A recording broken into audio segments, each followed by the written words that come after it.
በሰው አይምሮ ሊሰሩ የማይችሉ እንቅርት የቀለጠላቸው ሰዎች እንዳሉ አውቃለሁ። አጋንንት እንዴት አድርጎ አስወጣ ሳይሆን አጋንንቱ ወጣ ወይስ አልወጣም ነው። ልምምድ ዶክትሪን ባናረገውም ጠየቁት፣ እንዴት ልታይ ቻልክ? ፕሬዝ ጋድ። እንዴት እንዳይ አላቅም፣ ግን እያየሁ ነው። በዊልቸር ምናምን የመጡ ሰዎች ብድግ ይላሉ። በግሬ እንድመታ በውስጤ ገፋኝ፣ ፈራሁ። በጠረባ አነሳው፣ ስመታ ወርዶ ተፈጠፈ። ከህዝቡ በላይ ደነገጥኩት እኔ ነኝ። አንዳንዴ ይገፈትራቸው። እንደዚህ በጥፊ ጆሮ መትቼ የማይሰሙ ሰዎች ሰምተው ያውቃሉ። እውሩን እኮ በጥፊ መታው ሊሉ ይችላሉ። አየ ብለው ግን አያወሩም። አይገርምህ? እንዴት ሆነ እኔ አላቅም፣ ግን ሆነ። አሁን ይሄ እብድ ነው፣ ኢንሴን ነው የሚባለው። አዎ፣ ማን ያለው? ልክ አይደለም የሚል ሰው ካለ መነጋገር ትችላለህ። ሽባ የነበረ ልጅ ረጅም ዓመት እዛው አይኔ እያየ ብድግ ብሏል። የነፃ መውጣት አገልግሎት ነው። ምሳሌ የአጋንንት ለማስወጣት እኮ ኢቭን የጸጋ ስጦታ አያስፈልግ። ጊፍቱ ኦፕሬት ያደርጋል፣ ይሰራል። አጋንንቱ የቱ ጋር ያለው? እንዲህ አይነት አጋንንት እንደዚህ አይነት ቦታ ምንድን ነው መሰለ፣ ጊፍት ኢስ ጊፍት። ብትውን ስጥል እባብ መሆን ምንም አንተ አታገለም። በሽተኛው ተፈውሷል ወይስ አልተፈወሰም ነው። 3 ጊዜ ጩህ እናውጣ። ማን ያለው? ይሄን አንክደው።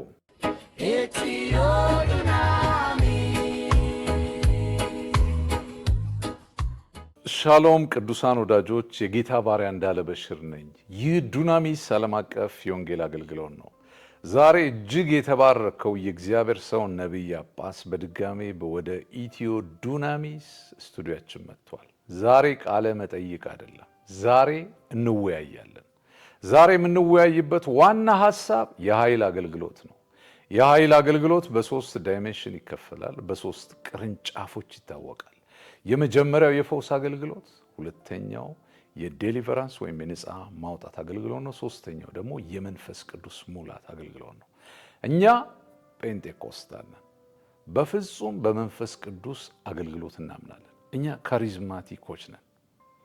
ይህ ፕሮግራም በቀጥታ የሚመለከተው በካሪዝማቲክ አገልግሎት፣ በመንፈስ ቅዱስ አገልግሎት ለሚያምኑ ሰዎች ብቻ ነው። ጌታ ኢየሱስ ይባርካችሁ። ዱናሚስ ዓለም አቀፍ የወንጌል አገልግሎት በ3 ዳይሜንሽኖች እግዚአብሔርን በማገልገል ላይ ይገኛል። የመጀመሪያው ጎስፕል ሚኒስትሪ ነው። ቻፕላችን ቢሾፍቱ ላይ ይገኛል። በመላው ኢትዮጵያ፣ በመላው አፍሪካ፣ በመካከለኛው ምስራቅና በአውሮፓ ውስጥ ትልልቅ ክሩሴዶችን እያደረግን ነው። ጌታ መንፈስ ቅዱስ እኛኑ ባሪያዎቹን ተጠቅሞ ብዙዎችን ከጥፋት ጎዳና እየመለሰ ነው። ዱናሚስ። ሁለተኛው አገልግሎታችን የሥነ ጽሑፍ አገልግሎት ነው። በርካታ መጽሐፎችን ጽፈናል፣ እየጻፍንም ነው።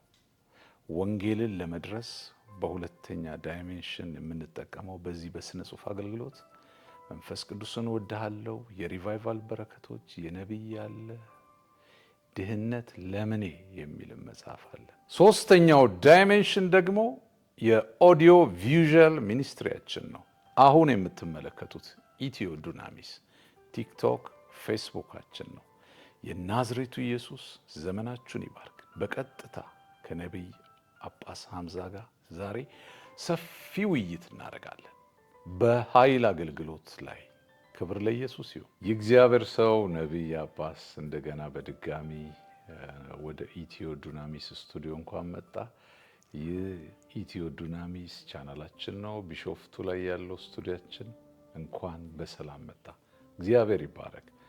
አገልግሎት እጅግ የተባረከ እንደሆነ እንደጨመረ ሰምተናል። ጸጋው በፊትም አለ። ሰዎች ሁሉ ወደ ስፕሪት ፋየር ቤተክርስቲያን እየመጡ ነው፣ ወሊሶና ለቡ ላይ። ጌታ ይባረክ። በባለፈው ቃለ መጠይቃችን ወይም ውይይታችን ላይ የሚገርም የፕሮፌቲክ ሚኒስትሪ ኢንሳይት ብዙ ሰዎች እንዳገኙ ከተለያየ ዓለም ደውለውልኛል። እግዚአብሔር ዘመንን ይባርክ። ለኢትዮጵያ ሀገራችን በረከት ሆነ ስላለ እያገለገልክ ስላለ የእግዚአብሔር ሰው ዛሬ በኃይል አገልግሎት ዙሪያ ነው የምንነጋገረው። ኃይል አገልግሎት በአብዛኛው በ3 ይከፈላል። አንዳንዶች በ2 ይከፍሉታል። የኃይል አገልግሎት የመጀመሪያው ሰዎች ከአጋንንት እስራት ነፃ ሲወጡ፣ ሁለተኛው የፈውስ አገልግሎት ነው። ሶስተኛው ደግሞ የመንፈስ ቅዱስ ሙላት ነው። ዛሬ ግን በሁለቱ ላይ እናተኩራለን። ይኸውም ዴሊቨራንስ እና ሂሊንግ ሚኒስትሪ። እግዚአብሔር አይምሮን የባረከ አገልጋይ ነን። በእያንዳንዱ ነጥብ ላይ እስቲ ዲቴል አናሊሲስ እናደርጋለን። ምስክርነትንም በዚህ ዙሪያ ትነግረናለህ። ሰዎች እንዲባረኩ እንዲታነጹ ነብዩ እንኳን በሰላም አሁንም ወደ ኢትዮ ዱናሚስ ዩቲዩብ ቻናላችን ስቱዲዮ በሰላም መጣ። ኢትዮ ዱናሚስ። ሌላ በጣም በልቤ ደግሞ ሁል ጊዜ እግዚአብሔርን የማመሰግንበት አንዱ የመራቢያ አካሉ የበቀለለት ብላቴና አይ ቲንክ በዛን ጊዜ አንተም የነበርክ ይመስለኛል ፕሮግራማችን ላይ የዛሬ 7 ዓመት። እንግዲህ ድፍን ነው፣ ቀዳዳ አለው፣ ይሸናል። በቃ ሌላ ድፍን ነው፣ እንደዚህ ድፍን ነው፣ መራቢያ አካል የለው። እዛው ስንጸልይ እዛው ነው የበቀለው። ይሄ የእግዚአብሔር እጅ ነው። በሰው ሊሆን የማይችል በእግዚአብሔር ብቻ ሊሆን የሚችል እቺስ የእግዚአብሔር ጣት ናት የሚያስብል የእግዚአብሔር እጅ ነው። የእግዚአብሔር ሰው መብቀል ነው ወይስ በፊት በምን ነበር የሚጠቀመው? ድፍን ነው፣ ቀዳዳ ነው። ቀዳዳ አለው፣ ድፍን ነው። ምንም አይነት ብልት የለም። የሚገርም ወዲያውኑ ነው የበቀለው። የኃይል አገልግሎት ምንድን ነው? ቴንክ ዩ። በመጀመሪያ ወደ ስቱዲያችሁ በድጋሚ ስለጋበዛችሁኝ ጌታ ኢየሱስ ክርስቶስ ይባርካችሁ። በዚህ አገልግሎት ውስጥ ብዙዎች እንደሚጽናኑ፣ ብዙዎች እንደሚማሩ፣ ደግሞም የክርስትናው የህይወት መርህ ጤናማና ትክክለኛ በሆነ መልኩ እንዲሄድና እንዲንቀሳቀስ እየረዳ ያለ ሚኒስትሪና ሚዲያ እንደሆነ አውቃለሁ። እግዚአብሔር ይባርካችሁ። በዚህ ስራችሁ ብዙዎች ከዚህ በኋላም እንደሚባረኩ አምናለሁ። እንግዲህ ወደ ጥያቄው ስገባ የኃይል አገልግሎት እንግዲህ ኃይል ነው። አሜን። ኃይል ነው። እንግዲህ የኃይል ተቃራኒው ኃይል አልባነት ነው። ምን ማለት ነው? የኃይል አገልግሎት በእግዚአብሔር ኃይል የሚደረግ አገልግሎት ነው።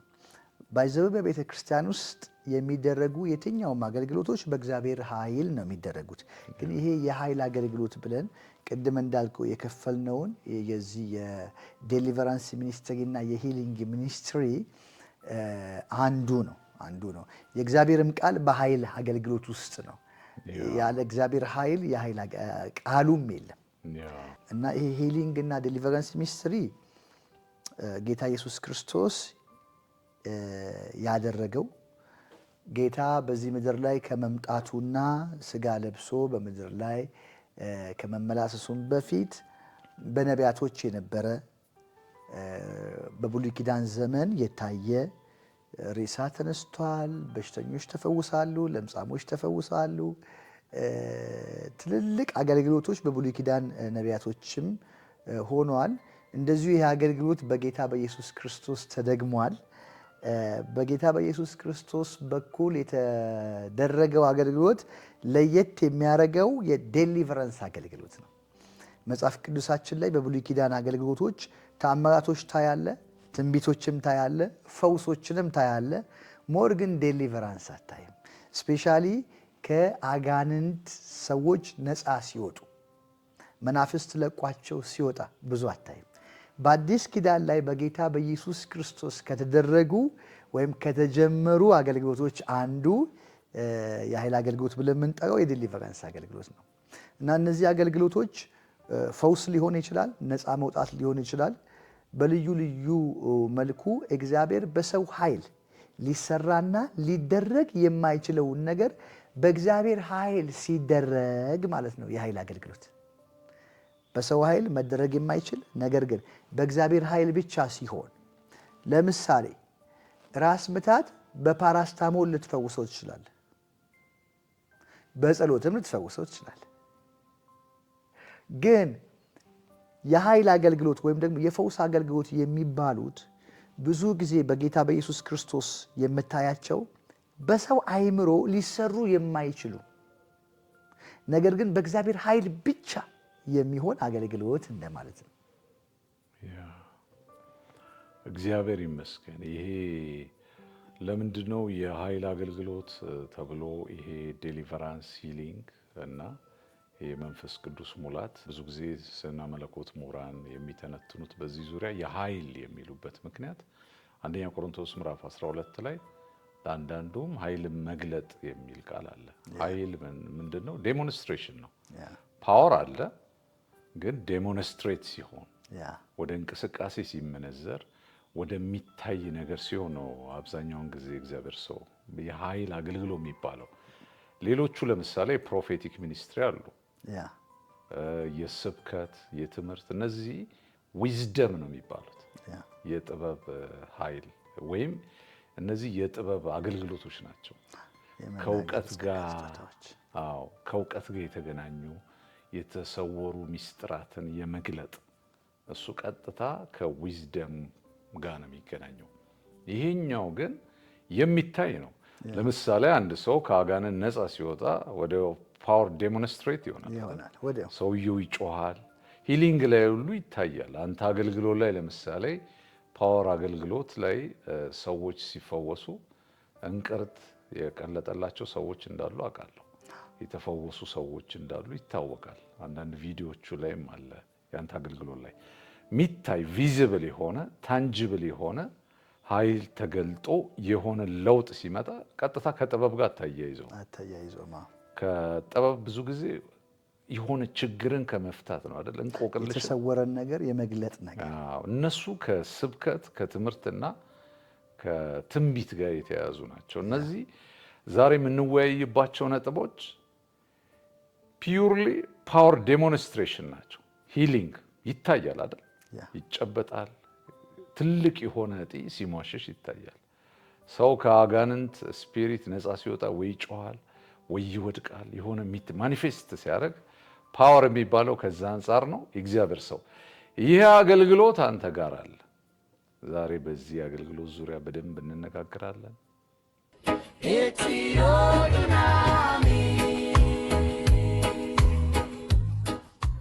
በቅርቡ ለ2 ዓመት ተኩል አልጋ ላይ የነበረች እህት ሰውነቷ በሙሉ አይሰራም፣ ሽባ ነው። ባለቤቷ ነው ሽንት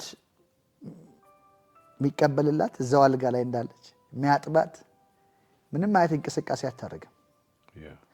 እና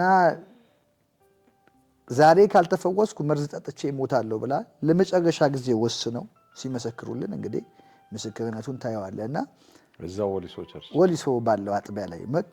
ስገባ እያገለገልኩ ሲሄድ ሴትዮዋ አትራመድም። ምን ሆና ነው?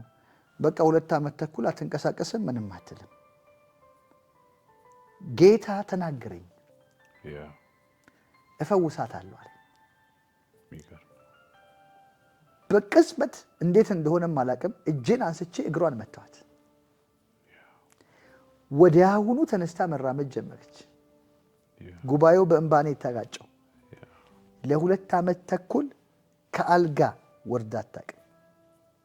ተንቀሳቀሰች፣ ወዲያው ተንቀሳቀሰች፣ ተፈወሰች። አሁን ቤተክርስቲያንም ትመጣለች። በቀጥታ የፈውስ አገልግሎት ላይ እስቲ እንግባ። እግዚአብሔር ሰው በጣም የፈውስ አገልግሎት ፋይዳው ምንድን ነው? ምን ይጠቅማል? ማን ነው የሚከብረው? እንግዲህ የፈውስ አገልግሎት በመጀመሪያ የፈውስ አገልግሎት ለማን ነው የሚል ጥያቄ ነው የሚያስፈልገን። እንግዲህ የፈውስ አገልግሎት ለማን ነው ሲባል ፈውስ ለሚያስፈልገው ነው። የታመመ በተለያየ ችግር ውስጥ ያለ መልስ ባለውም ወይም ሕክምና ባለውም ሕክምና በሌለውም በሽታ የታመመ ሰው ሊሆን ይችላል። ለእንደነዚህ አይነት ሰዎች እግዚአብሔር ታምራዊ በሆነ አሰራሩ በእግዚአብሔር ጸጋና በእግዚአብሔር ኃይል የሚደረግ አገልግሎት ነው። ፈውስ ከሰው የሚሆን አይደለም። ፈውስ ከእግዚአብሔር ዘንድ ነው። ፈውስ በሰው በኩል ያልፋል። ነገር ግን ከእግዚአብሔር የሚሰጥ የጸጋ ስጦታ ነው። ኢትስ ፍሪ ጊፍት። የፈውስ አገልግሎት በሁለት አይነት መልኩ ነው የሚከናወነው። አንደኛው በማርቆስ 16:16 ላይ እንዳለው የእግዚአብሔር ቃል የሚያምኑ እነዚህ ምልክቶች ይከተሏቸዋል ብሎ ምልክቶቹን ሲዘረዝር አንዱ የሚለው እጃቸውን በበሽተኞች ላይ ይጭናሉ እነርሱም ይፈወሳሉ ይላል። በጌታ በኢየሱስ ክርስቶስ በማመናችን ብቻ በእጆቻችን ላይ ፈውስ ሊሆኑ ይችላሉ። ያመነ ሁሉ ያንን ማድረግ ይችላል። አዎ ያመኑትም ስለሚል ነው። አዎ ምክንያቱም በእምነት ውስጥ ከሚገለጡ አንዱ ነገሮች ወይም ከምናገኛቸው አንዱ ነገሮች ጌታ ኢየሱስ ክርስቶስን ስናገኝ የልጅነት ስልጣን እንካፈላለን። ልጅነት በራሱ ኃይል ነው። አሜን። ከልጅነት በላይ ደግሞ ምንም አይነት ስልጣን የለም፣ ምንም አይነት ኦቶሪቲም የለም፣ ምንም አይነት ትልቅ መጠሪያም የለም።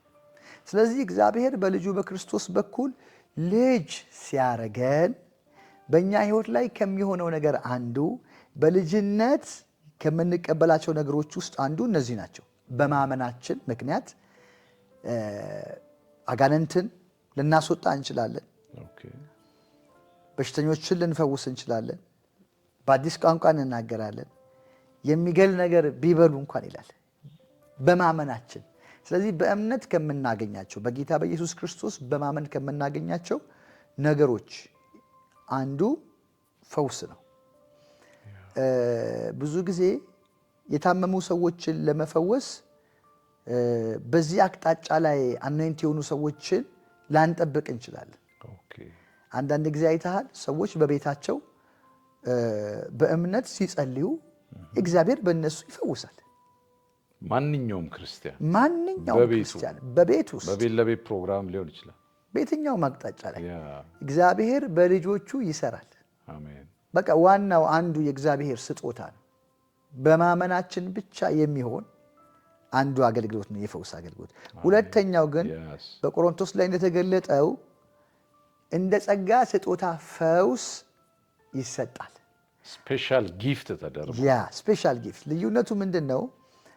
የጸጋው ስጦታ ያላቸው ሰዎች ኦኬዥናሊ አይደለም ይሄ ነገር በህይወታቸው ላይ የሚያልፍ ኦልሬዲ ለዚህ ነገር ዴዲኬት ስለተደረጉ በየትኛውም አቅጣጫ በየትኛውም ሳይል በየትኛውም ፕሮግራም ላይ የፈውስ ጸጋ ስጦታ ያላቸው ሰዎች እግዚአብሔር እንዲፈውሱ ኦቶራይዝድ አድርጓቸዋል። ስለዚህ በየትኛውም ጊዜ ላይ ይሄ ነገር በእነሱ ሊያልፍ ይችላል። በየትኛውም ሰዓት ኦኬዥናል አይደለም። በማመናችን ደግሞ እንደ ስራ አይደለም የምንይዘው።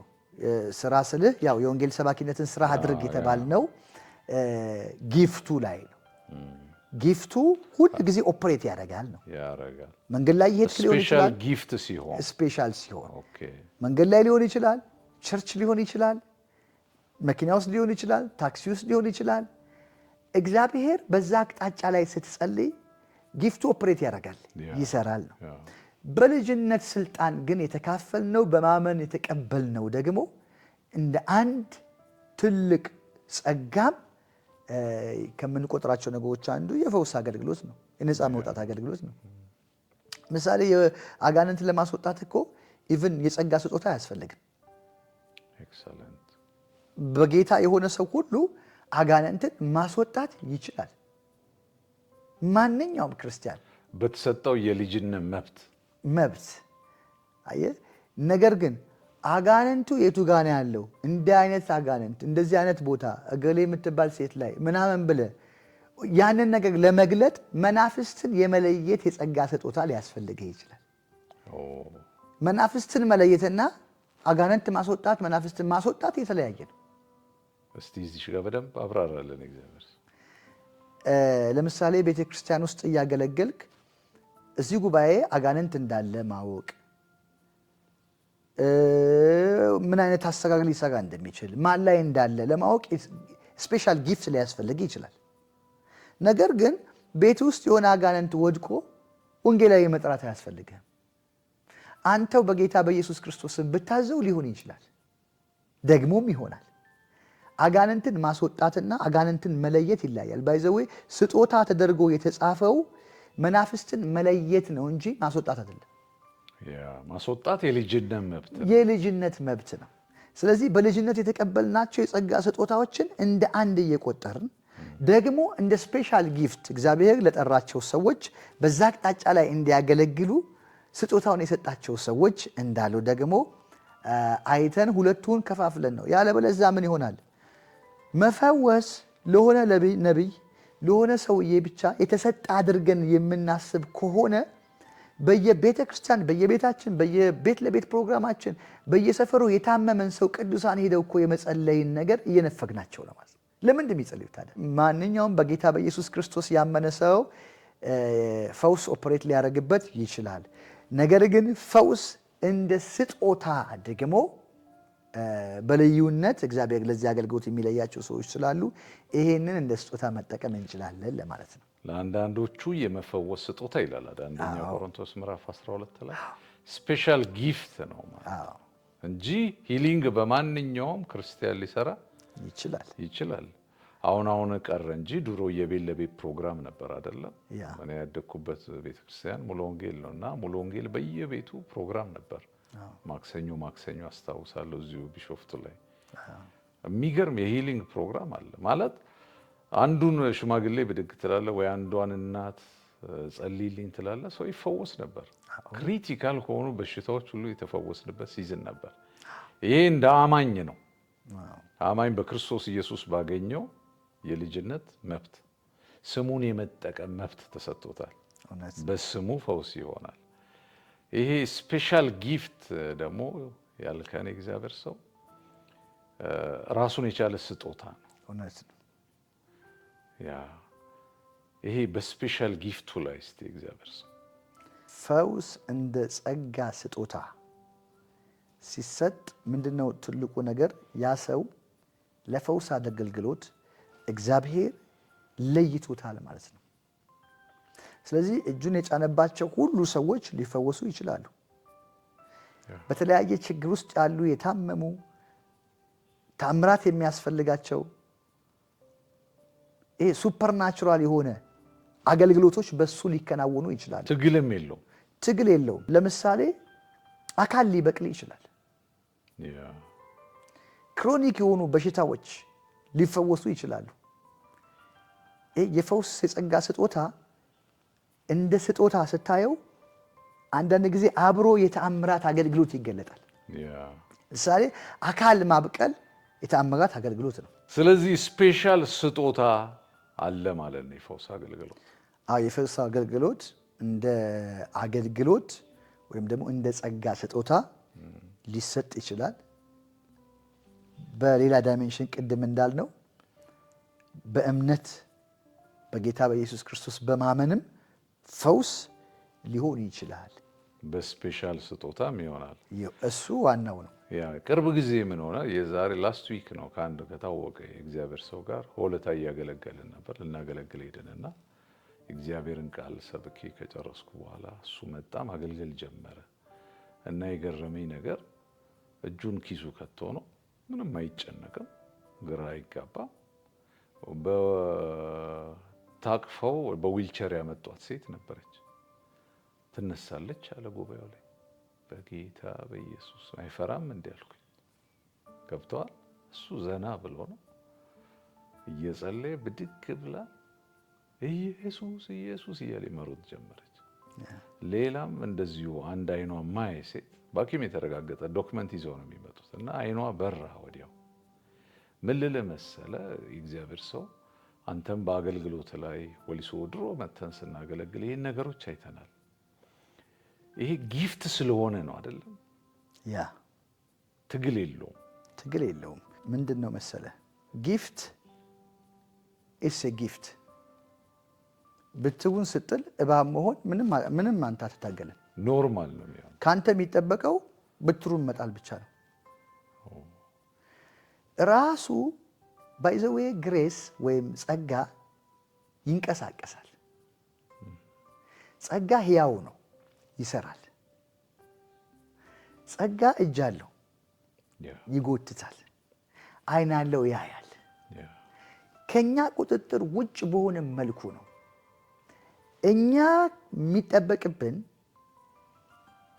የጸጋው ስጦታ በእኛ እንዲሰራ ለመንፈስ ቅዱስ ራሳችንን ማዘጋጀት ብቻ ነው። ኤክሰለንት አቬሌብል ነው። አዎ እግዚአብሔር በፈውስ ማለፍ ሲፈልግ በተለያየ አሰራር እጅ በመጫን ሊሆን ይችላል፣ ቃል በመናገር ሊሆን ይችላል፣ በማወጅ ሊሆን ይችላል። ያ የጸጋ ስጦታ መንቀሳቀስ ይጀምራል። አንድ እጁ የሰለለ ሰው ኢየሱስ ጋር መጡ እና ኢየሱስ ምን ቢል ጥሩ ነው? እጅህን ዘርጋ ብቻ ነው ያለው። አሜን። ሰውየው እጁን መዘርጋት ቢችል ኖሮ ድሮውኑ አይዘረጋም እንዴ? ከኢየሱስ በፊት እኮ እጅ ዘርጋ ያሉት ብዙ ሰዎች ሊኖሩ ይችላሉ። እጅህን ዘርጋ ከሚለው የኢየሱስ ንግግር ጋር እጅ የሚያዘረጋ ኃይል አለ። ወዲያው ሰውየው እጁን ምን አለ? ዘረጋ። አንዳንድ ጊዜ በንግግር ሊያልፍ ይችላል። ተነሳ ስትለው ብቻ ሊነሳ ይችላል። እንደ ጴጥሮስና ዮሐንስ ሐዋርያ ምዕራፍ 3 ላይ ተነሳና ተመላለስ አሉት። አንዴም ኢየሱስ አልጋን ተሸከም አለው። ሽባውን አልጋ ተሸከም። ያ በንግግር ብቻ ሊሆን ይችላል። ስጦታው ስላለ ነው እንጂ ማንም ሰው መጥቶ ተነስ ምናምን ስላለ አይሆንም። ስፔሻል ጊፍት ነው። ስፔሻል ጊፍት ይፈልጋል። እግዚአብሔር ይባረክ። በንግግር ሊሆን ይችላል፣ በኮንታክት ሊሆን ይችላል። አሁን ቅድም ያነሳው እነ ጴጥሮስ እጁን ይዘው አነሱት ይላል። ኮንታክት አለ። ምንድነው አሰራሩ? የጌታ መንፈስ በመንፈሳችን ውስጥ ኃይል ያደርጋል። ከመንፈሳችን ውስጥ የመጣው ያ ኃይል ወደ ነፍስ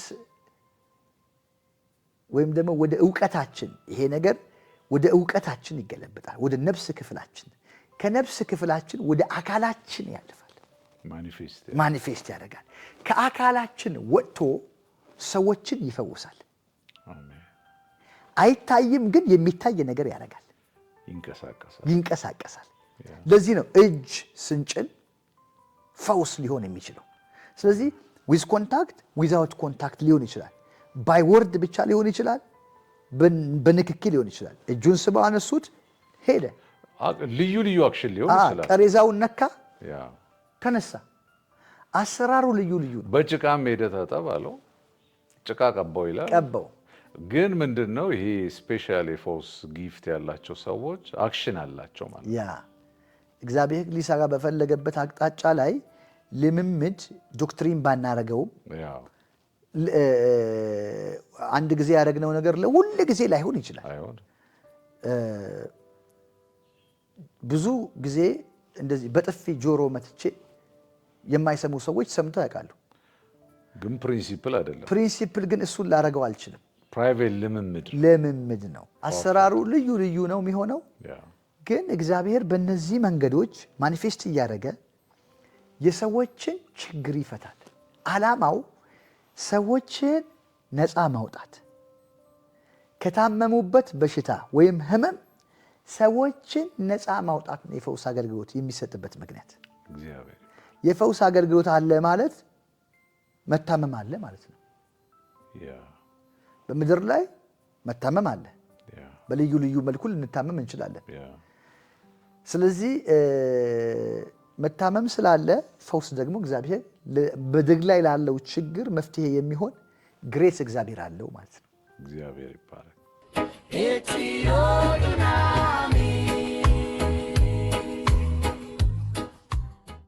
ከዚህ በፊት አንድ ህፃን ብላቴና አሳይቻለሁ ይመስለኛል ቪዲዮውን። አናቱ የተቀደደ ልጅ ነው። ሙሉ ለሙሉ ወደ ውስጥ ቀዳዳ ነው፣ እንዲታያል ቀዳዳው። እግዚአብሔር ፕሮፌቲካሊ መገለጥ ሰጠኝ። እያገለገልኩ ጉባኤ ላይ እንደዚህ አይነት ልጅ ያሽ የሚል መልእክት መጣ። እግዚአብሔር ያን መልእክት ሲያመጣ እናትየው ልጁን ይዛ ወጣች። ተጸለየለት፣ ተፈወሰ። አናቱ የተበሳ ስትል እንዴት ምን ማለት ነው? እግዚአብሔር መሀል አናቱ ቀዳዳ ነው፣ ሰፊ ቀዳዳ ነው። ልክ መጸለይ ሲጀምር ከመሀል አናቱ ደም መውጣት ጀመረ። ደሙ ወጣ። በሶስተኛው ቀን ሊታመን በማይችል መልኩ ያ ቀዳዳ ተደፈነ። ሞላ፣ ሰውነቱ ሞላ። እናትየው መጥታ እግዚአብሔርን አመስግና መስክራ ነው ሄደችው። ጌታ ኢየሱስ ይባረክ። ጥቂት እስቲ ስለ ፈውስ አገልግሎት፣ በተለይ የፈውስ አገልግሎት ስፔሻል አኖይንቲንግ የተሰጣቸው ሰዎች አሉ። እግዚአብሔር ማይቲ የሆነ የሂሊንግ አገልግሎት ሰጥቷቸው በእነሱ ውስጥ ተአምራት፣ የፈውስ ተአምራት የሚያልፍባቸው በርካታ ሰዎች አሉ። እነዚህ ሰዎች ሲፈውሱ ወይም የፈውስ ጸሎት ሲያደርጉ እንቅስቃሴዎች አላቸው። የንግግር ሊሆን ይችላል፣ ምልክት ሊሆን ይችላል፣ ወይ የሆነ አንዳች የሆነ እንቅስቃሴ ለፈውስ የሚጸለይለት ሰውና ጸላዩ ሰው የሚያደርጉት ኢንተራክሽን አለ። ቨርባልም ነን ቨርባልም የሚታይም በምልክትም ያለ ነገር እና ምን ለመናገር ነው? እግዚአብሔር የፈውስ አገልግሎት ሲያደርግ እግዚአብሔርን መገደብ የለብንም። ታላላቅ የእግዚአብሔር ሰዎች ከሪቫይቫል ስቶሪ ስንመለከት በጥፊ ተማተው የሚፈውሱ ሰዎች አሉ። ጮኸው የሚፈውሱ ሰዎች አሉ። ወይ ሰውየውን ብድግ አድርገው ጎትተውት ካለበት ቦታ ላይ አስነስተውት የሚፈውሱ ሰዎች አሉ። ብዙ ጊዜ አሁን ያሉ የአቃቤ እምነት ተንታኞች፣ እኔ እንደዚህ አይነት ያሉትን ተንታኞች ሰዱቃውያን ነው የምላቸው። የኃይል አገልግሎቱ ሳይገባቸው ትችት የሚሰነዝሩ ሰዎች አሉ። ለምን በዚህ መልኩ ከሌ ተፈወሰ? ይሄ ልምምድ እንግዳ ልምምድ ነው፣ ዱርዬነት ነው ምናምን የሚሉ ሰዎች አሉ። የፈውስ አገልግሎትና እንቅስቃሴዎች አሉ። እነዚህ እንቅስቃሴዎች ቅድም እንዳልከው እግዚአብሔር ሰው ፕሪንሲፕል ሊሆኑን አይችሉም። እንደ መርህ ወስደናቸው ሁል ጊዜ እንጠቀምባቸው። አንተ የፈውስ አገልግሎት ስታገለግል በአንተ የሚገለጥ እንቅስቃሴ አለ። በዚህ ዙሪያ እናወራለን። እግዚአብሔር እንዳይገደብ ኢየሱስ ለምሳሌ ሰውየውን በጭቃ ቀብቶ ፈውሶታል። ኤልሳ ያንን የሶሪያን ጄኔራል ነዕማንን ውሃ ውስጥ ብቅ ጥልቅ ዮርዳኖስ ውስጥ በላለው። ምንድን ነው ብቅ ጥልቅ? ጭቃ ምንድን ነው? ጭቃ ምንድን ነው? ጭቃ ማለት ምናምን አዳማ ማለት አፈር ነው ምናምን ብለን በአሊጎሪ መቼም አንሰብከውም። እግዚአብሔር ሰው ነፃ ሆነ። በዚህ ጉዳይ ላይ ንገረን። እግዚአብሔር የፈውስ አገልግሎት በፈለገው መንገድ በባሪያው ተጠቅሞ ሊያደርግ ይችላል። ከባይብል ከራስ ልምድ። አዎ ምንድን ነው መሰለ፣ እነዚህ አንዳንድ ጊዜ የመንፈስ ቅዱስ ጋይዳንስ አሉ። የእግዚአብሔር መንፈስ ነገሮችን በየትኛው አይነት መልኩ እንድታረግ እንደሚፈልግ መስማት ይጠበቅብሃል። እንግዲህ የመፈወስ የጸጋ ስጦታ እግዚአብሔር ሲሰጥህ በምን አይነት መልኩ፣ ቅድም እንዳልከው ኦራሊ ሊሆን ይችላል፣ በምልክት ሊሆን ይችላል። ለምሳሌ ብዙ እጢ የጌታ መንፈስ ልክ በእጄ እንደማወጣው ነገር ሳወጣው እጢ ወጥቶ ያውቃል። ሆስፒታል ትሄዳለች፣ እጢው የለም። እንቅስቃሴው የኔ የወጣጤ የለም፣ ግን የወጣጤ የለም። በመንፈስ ዓለም ነው የምትስበው። ከዚህ ከምድሩ ዓለም ይልቅ የመንፈስ ዓለም ሪል ነው። ሃሌሉያ። አሁን ሪል የሆነውን የመንፈስ ዓለም መመልከትና በዛ ዓለም ስርዓት ውስጥ ኦፕሬት ማድረግ የሚችለው ለዚህ ጉዳይ የተጠራው ሰው ነው። የሚገባውም እሱ ነው። እኛሳ እንዴት አድርገን ነው ይህንን የምንገመገበው? ከውጤቱ አውትፑቱ ላይ ነው ማየት ያለብን። አጋንንት እንዴት አድርጎ አስወጣ ሳይሆን አጋንንቱ ወጣ ወይስ አልወጣም ነው። በሽተኛ እንዴት አድርጎ ፈወሰ ሳይሆን ከኛ የሚጠበቀው በሽተኛው ተፈውሷል ወይስ አልተፈወሰም ነው። አየህ፣ እውሩ ከበራ እንዴት ሊያበራ ቻለ? ይሄ እኮ የፈሪሳውያን ጥያቄ ነው። ያንን አይነ ስውር ጌታ ኢየሱስ ክርስቶስ ካበራው በኋላ እኮ ጠየቁት፣ እንዴት አይንህ በራል? እንዴት ልታይ ቻልክ? እንዴት እንዳይ አላቅም፣ ግን እያየው ነው። ፕሬዝ ጋድ። አሁን አውትፑቱ ላይ ነው እየተመለከትኩ ነው። አዎ፣ ስለዚህ አውትፑቱ ነው ሰው መገምገም የሚችለው። አየህ፣ በየትኛውም የጸጋ አሰራር ውስጥ ማንኛውም ሰው የሚገለጠውን የጸጋ አሰራር አደራረግ ሊገመግም ይችላል።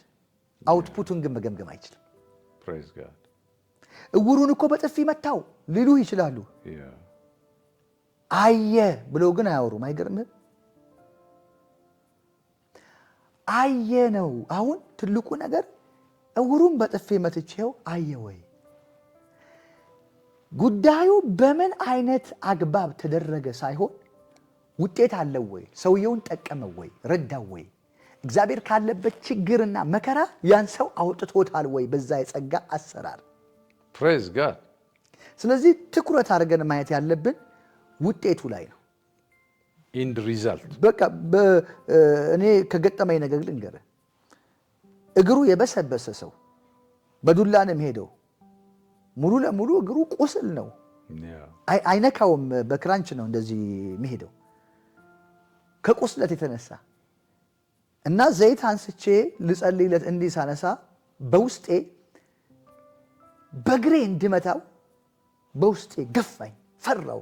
ቁስል ነው ውስጤ በለው የሚል ነገር ነው የመጣብኝ። ፈራው። በኋላ እንዴት እንዳረኩትም አላቅም። በጠረባ አነሳሁት። እንግዲህ በዱላ እንደዚህ በክራንች እንደዚህ ያለ ሰው ስመታ ወርዶ ተፈጠፈጠ። ከህዝቡ በላይ የደነገጥኩት እኔ ነኝ። ሰውየው እስኪነሳ ላብ ነው ያጠለቀኝ። ብድግ አለ፣ ተነሳ፣ መራመድ ጀመረ። በ3 ቀን ውስጥ ቁስሉ በሙሉ ረገፈ፣ ጤናማ ሆነ። ኢማጂን ለ11 ዓመት በችግር ውስጥ ያለ እግሮቹ አባብጠዋሉ። እንዴት ሆነ እኔ አላቅም፣ ግን ሆነ። እንደዚህ የቲዮሎጂ ሳጥን ውስጥ ወይም ቦክስ ውስጥ አምጥተን ቆልፈንባቸው የማናስቀምጣቸው መንፈሳዊ ልምምዶች አሉ። አዎ። ስለዚህ እግዚአብሔር ይባል። ሰውየው ብድግ አለ። አዎ፣ ተንቀሳቀሰ። የመታው በጠረባ ነው። አሁን ይሄ እብድ ነው፣ ኢንሴን ነው የሚባለው። አዎ፣ የሚገርም ነው። በሌሎች ሰዎች አገልግሎቶች እንደዚህ የሆኑ ያውቃሉ፣ አይቼ ያውቃለሁ። ስለዚህ ቁም ነገሩ ምንድን ነው? ውጤቱ እንዴት ነው? ሃሌሉያ። እግዚአብሔር በየትኛው አይነት መልኩ ሰራ? ከኛ የሚሆን ነገር ከሌለ እኛ ጋር ያለው ጊፍቱ ነው የመፈወስ ጸጋው ከሆነ እግዚአብሔር ጸጋውን ተጠቅሞ ሰዎችን መርዳት ከቻለ እኛ ቄንጣ እናወጣለት። ፎርሙላ የለውም። አሁን ዶክትሪን ሆኖ እኮ ነው። አሁን ምሳሌ 3 ጊዜ ጩህ እናውጣ። ማን ያለው? ፈውስ እጅ ጭነህ ብቻ መፈወስ ማን ያለው? በቃል ብቻ ቢሆንስ? እግዚአብሔር ይባረክ። እኔ አንድ ጊዜ አስታውሳለሁ፣ የዛሬ 11 ዓመት አካባቢ ነው። ነቢይ ብርሃኑ ዳና የሚባል የእግዚአብሔር ሰው ታውቃለህ? አዎ። የሚገርም ነው። በህይወቴ የማረሰው የፈውስ ተአምራት ጋምቤላ ቃለ ሕይወት ግቢ ውስጥ ነው ይቻለሁ። ለረጅም ዓመታት በንፉቅቅ የሚሄድ አንድ ወጣት ልጅ ተፈውሷል እና አሁን ወንጌላዊ ነው ያ ልጅ። ሌሎችም ብዙ እናቶች፣ ልዩ ልዩ በሽታ ያለባቸው ሰዎች ተፈውሰዋል። ይሄ የማይካድ ነው። በዓይኔ አይቻለሁ፣ በደንብ ተመልክቻለሁ። አብረን ልናገለግል ሄደን የሚገርም የሂሊንግ አኖይንቲንግ ነበረበት። ወደ ጌታ ሄዷል ይሄ እግዚአብሔር። የሚገርመው ምንድነው ምነግርህ መሰለ፣ ሲጸልይ ጧ ያደርጋቸዋል፣ አንዳንዴ ይገፈትራቸዋል። በዊልቸር ምናምን የመጡ ሰዎች ብድግ ይላሉ። ሽባ የነበረ ልጅ ረጅም ዓመት እዛው አይኔ እያየ ብድግ ብሏል። ይሄን አንክደው። ይሄ የስፔሻል የሂሊንግ አኖይንቲንግ ለነቢይ ብርሃኑ ዳና ተሰጥቶ ነበር ማለት ነው። እና እግዚአብሔር ማይትሊ ይሰራል። አሜን። እና እንደዚህ አይነት አገልግሎቶች በኢትዮጵያ ቤተክርስቲያን ባይከለከሉ፣ በተለይ አቃቤ እምነት ነን ብለው አሁን የተነሱ ሰዎች አሉ። አይ ዶንት ኖ ቴዎሎጂውን እኛም ተምረነዋል፣ አንተም ተምረዋል። እና ቴዎሎጂ ኢዝ ጉድ፣ ለቆንጆ ባክግራውንድ ነው። ግን ቴዎሎጂ ብቻ ስለተማረ የጸጋ ስጦታ ውስጥ እንደዚህ የፈውስ አገልግሎት ውስጥ ሳይኖር አንድ ሰው መተቸት የለበትም ብዬ ደመድማለሁ። ከተናገርከው ሐሳብ ተነስቼ አክቹአሊ ዊ አር ክላሲክ ፔንቴኮስታል። ሃሌሉያ አይ ላቭ ዛት። እኛ ፔንቴኮስታሎች ነን። በፈውስ እናምናለን፣ በተአምራት እናምናለን፣ በትንቢትና በእግዚአብሔር የጸጋ ስጦታዎች እናምናለን። የጸጋ ስጦታ ቀርቷል የሚል ሰው ይሄንን ሊያቅበኝ አይችልም። ቁም ነገሩ በዚሁ ዳይሜንሽን፣ በዚሁ አካሄድ፣ በዚሁ እምነት ውስጥ ሆኖ ይሄ ጉዳይ ልክ አይደለም የሚል ሰው ካለ መነጋገር ትችላለህ። ነገር ግን አንድ ሰው ነብይ የለም ብሎ እያመነ በነብዩ የሚደረገው የጸጋ ስጦታ ላይቀበል ይችላል። እሱ ሌላ ነው። እኛ እያወራን ያለነው እግዚአብሔር ይችላል ይሰራል ለሚሉ ሰዎች ነው። ለነሱ ነው የምናወራው። እግዚአብሔር ይሰራል ለሚሉ ሰዎች እንዴት ይሰራል፣ ቤት አይነት መልኩ ይሰራል ብለው ጥያቄ እንዳይሆንባቸው ነው። በሁሉም ይሰራል፣ እንደፈለገ ይሰራል፣ በቀባቸው ሰዎች ይሰራል፣ ባዳናቸው ሰዎች ይሰራል፣ በምእመን ይሰራል ብለን ከፋፈልን እኮ ከፋፈል። ስለዚህ አሁን እግዚአብሔር ስፔሻል በሆነ አኖይንቲንግ ወይም ደግሞ ስፔሻል የሆነ የፈውስ የጸጋ ስጦታ ያላቸው ሰዎች አደራረጋቸው ሊለያይ ይችላል።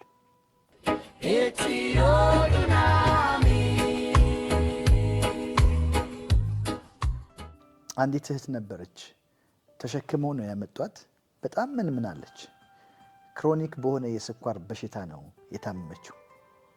ሰውነቷ አልቋል። የሕክምና ባለሙያ ናት።